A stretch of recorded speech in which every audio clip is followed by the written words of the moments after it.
আসসালামু আলাইকুম। 2023 এবং 2024 সালে যারা ইটালি ভিসার জন্য আবেদন করেছেন তাদের কি অবস্থা বর্তমানে?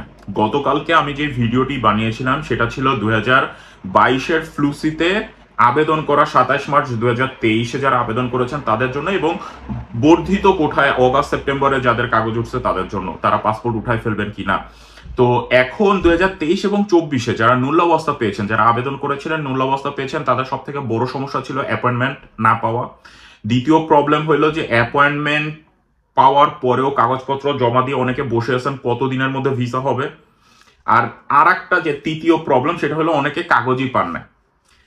এখানে সবার প্রথম বিষয়টা হলো 2023 এবং 2024-এর সম্পূর্ণরূপে কাগজ ওঠা শেষ কিনা। এক কথায় উত্তর না, কাগজ ওঠা শেষ হয় না।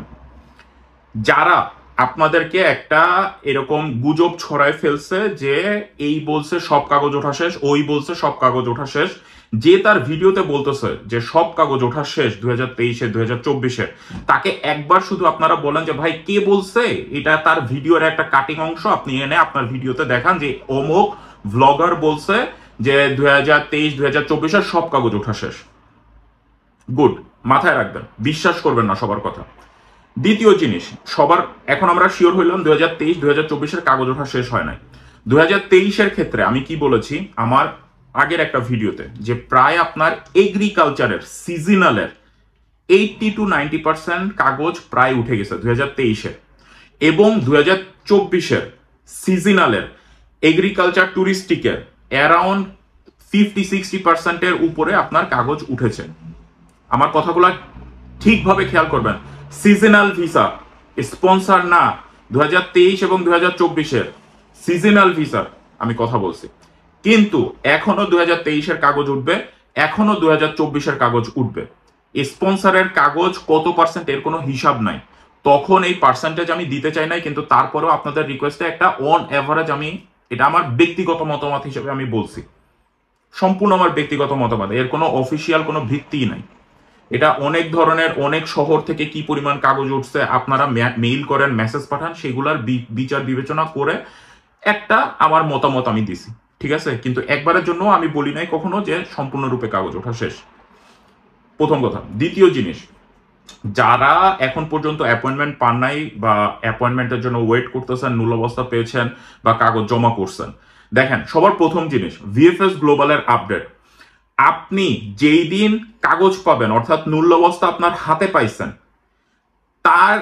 তার পরের দিন 1 সপ্তাহ 2 সপ্তাহ পরেও যদি আপনি ইমেইল করেন, এবং আপনার ওই নূল্যাবস্থার মেয়াদ 6 মাস থাকার আগেই যদি আপনি ইমেইল করেন তাদেরকে, দ্যাটস এন্ড, অ্যাপয়েন্টমেন্ট পাওয়া লাগবে না, শুধু আপনি ইমেইল পাঠাইলেই ওই কাগজটা ভ্যালিড হয়ে গেল।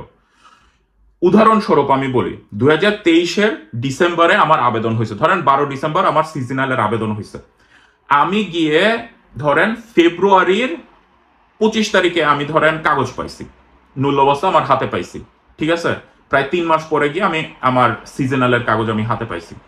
এখন আমি মেইল করছি, ধরেন আমার ওই ফেব্রুয়ারি থেকে আমার নূল্যাবস্থার মেয়াদ থাকবে কতদিন? ফেব্রুয়ারি, মার্চ, এপ্রিল, মে, জুন, জুলাই, অগাস্ট, অগাস্টের 25 তারিখ পর্যন্ত আমার মেয়াদ থাকবে আমার নূল্যাবস্থার। আজকে কত তারিখ? 15ই অগস্ট। আজকে আমি ভিএফএস গ্লোবালে মেইল করলাম যে আমি অ্যাপয়েন্টমেন্ট চাই আমার এই নূল্যাবস্থার। 10 দিন পার হওয়ার আগে, 10 দিন পরে আমার নূল্যাবস্থাটা ভ্যালিডিটি শেষ হয়ে যাবে। এখন আজকেও যদি আমি ইমেইল করি, আমার নূল্যাবস্থাটা এইখানে ফ্রিজ হয়ে গেল। ফ্রিজ মানে কি? এটা বৈধ হয়ে গেল। আমি যদি অ্যাপয়েন্টমেন্ট আরো 3 মাস পরে পাই, ধরেন আমার কাগজ উঠছে ফেব্রুয়ারিতে, আমি ইমেইল করছি অগাস্টে, প্রায় 5.5 মাস পরে গিয়ে আমি অ্যাপয়েন্টমেন্ট পাইছি ধরেন সেপ্টেম্বর অক্টোবরে, এটা অগস্ট, সেপ্টেম্বর অক্টোবরের 15 তারিখে আমি 2 মাস পরে গিয়ে আমি পাইলাম, অ্যাপয়েন্টমেন্ট ডেট পাইলাম।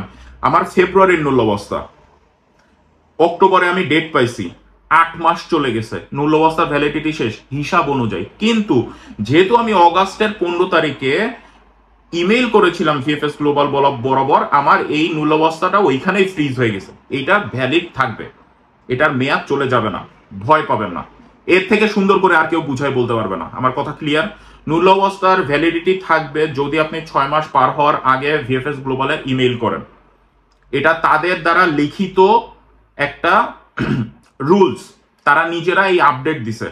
সুতরাং কেউ যদি বলে যে আপনার নূল অবস্থার মেয়াদ চলে গেছে এই কারণে আপনাকে বাতিল করে দিছে, সেইটা এই ইমেইলের সিচুয়েশনে আসবে না। সেটা আগে যারা আবেদন করছেন সেদের বিচার বিবেচনা ডিফারেন্ট। কিন্তু নূল অবস্থার মেয়াদ চলে গেছে তারপরে আপনি আবেদন করছেন, এই রিজন তারা দেখায় আপনার ভিসা ক্যান্সেল করতে পারবে না। এটা যদি মানুষ না বুঝে তাহলে তাদের মানে ওই বোঝার ক্ষমতা নাই। এখন আপনি ধরেন 25শে ফেব্রুয়ারি নূল অবস্থা পাইছেন, আপনি মেইল করতেছেন 26শে অগাস্ট, 6 মাস পরে একদিন হয়ে গেছে, 6 মাস একদিন পরে মেইল করতেছেন, তখন আপনার ভিসাই হবে না, আপনার কাগজে উঠবে না, আপনার কিচ্ছু হবে না। তার কারণ আপনি 6 মাস পার হওয়ার পরে গিয়ে ভিএফএস গ্লোবালে আপনি ইমেইল করতেছেন, আপনার ভিসা না হওয়ার চান্স সব থেকে বেশি। তার কারণ এই নূল অবস্থার মেয়াদ চলে গেছে। নতুন করে এই নূল অবস্থার মেয়াদ মালিকের মাধ্যমে এইখানকার ইটালির প্রেফেক্তুরা থেকে বাড়ায়, তারপরে আপনাকে ইমেইল করতে হবে। ক্লিয়ার? এটা হলো নূল অবস্থার মেয়াদের ব্যাপারে বললাম।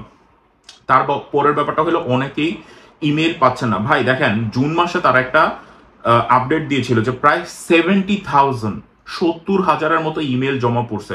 এটা কিভাবে প্রসেস করবে তারা? ভাই কিভাবে প্রসেস করবে একটু বলেন। ভিএফএস গ্লোবাল তো আরো অনেকগুলো দেশের জন্য কাজ করে, মাল্টার জন্য কাজ করে, স্লোভাকিয়ার জন্য কাজ করে, আরো অনেকগুলো দেশের জন্য কাজ করে, ইটালির জন্য একটা বড় ডিপার্টমেন্টই তাদের আছে। কিন্তু তারপরেও তাদের সাপোর্ট দেওয়াটা সম্ভব হচ্ছে না কেন? এই 70,000-এরই কি আপনার কাগজ আছে? না, আমরা বাঙালি, আমাদের সমস্যা হইলো আমরা একই ইমেইল আইডি থেকে 10 বার ইমেইল করি। কিন্তু তারা তো ওইটা শর্ট আউট করতে পারতেছে, তাদের ওই সিস্টেম নাই যে একই ইমেইল, একই নাম্বার, একই মোবাইল নাম্বার, একই পাসপোর্ট নাম্বার থেকে যদি 10টা আসে 9টা বাদ ওই একটাই আমরা রাখতেছি, সেই সিস্টেম তাদের নাই। আমরা আজকে ইমেইল করতেছি, 1 সপ্তাহ পরে আবার ইমেইল করতেছি, 2 সপ্তাহ পরে আবার ইমেইল করতেছি। এটাতে তো আপনি যদি একা 10টা ইমেইল করেন, আরো 1000 লোক যদি 10টা করে এরকম ইমেইল করে, তাহলে তো 10,000 ইমেইল এখানেই হয়ে গেল। আমার কথা ক্লিয়ার? বুঝতে পারছেন? এই কারণে তাদেরকে সময় দিতে হবে। কিন্তু তারপরেও দেখেন, সেই মে মাসের পর থেকে যখন তারা আপনার এই অ্যাপয়েন্টমেন্ট দেওয়া শুরু করলো, এই অগাস্ট সেপ্টেম্বর পর্যন্ত তো তারা প্রায় অ্যাপয়েন্টমেন্ট দিয়ে দিছে। অগাস্টের 26 পর্যন্ত আমি মনে হয় শুনছিলাম, বা সেপ্টেম্বর পর্যন্ত দিয়েও দিছে মনে হয়। এখন তাদের তো এগুলো প্রসেস করতে হবে, তাই না? তাদেরকেও সময় দিতে হবে। সম্পূর্ণ দোষ আমরা ভিএফএস গ্লোবালের ঘাড়ে চাপাই দিতে পারি না, আমাদের নিজেদেরও দোষ আছে। নিজেদের দিকে একটু দোষটা নেওয়ার সেই আমরা আমরা আমাদের নিজেদের দোষ কখনোই দেখি না। আমরা দুনিয়ায় সারা মানুষের দোষ দেখি, নিজেদের দোষ দেখি না। ভিএফএস গ্লোবালের আমি তার পক্ষে কখনোই কথা বলবো। ভিএফএস গ্লোবালের 100% তাদের ঝামেলা আছে, তাদের অনেক ঝামেলা আছে, কিন্তু সম্পূর্ণরূপে আমরা দোষটা ভিএফএস গ্লোবালকেও দিতে পারি না। এত জাল মূল্যবস্তা বিজনেস ভিএফএস গ্লোবাল করতেছে না, করতেছে আমাদের আপনার আমার মতো বাঙালিরা যারা ইটালি থাকে, বাংলাদেশ থাকে, এরকম 2 নম্বর বিজনেস আমরা করতেছি। আমরা জাল কাগজ জমা, হ্যাঁ তারা একটা অপশন পেয়ে গেছে বিজনেস করার, আপনাদের কাছ থেকে কাগজ জমা নিলেই টাকা, তারা বিজনেস করে নিছে একটা সময়, এখন তার খেসারত তাদের দিতে হচ্ছে।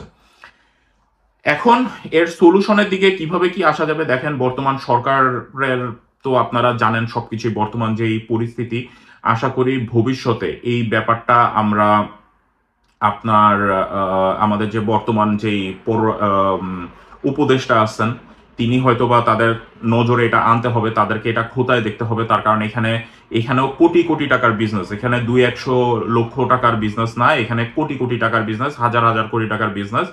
আমি আশা করব কোনো না কোনোভাবে আমাদের যে উপদেষ্টা আছে তাদের মাধ্যমে এই ইটালির ভিসার কি সুরাহা করা যায়, কি করা যায়, এইটা যত তাড়াতাড়ি সম্ভব একটা ব্যবস্থা ভিএফএস গ্লোবালকে অবশ্যই করতে হবে। তার কারণ হইল মানুষের এতে সময়, টাকা সবকিছুই নষ্ট হচ্ছে।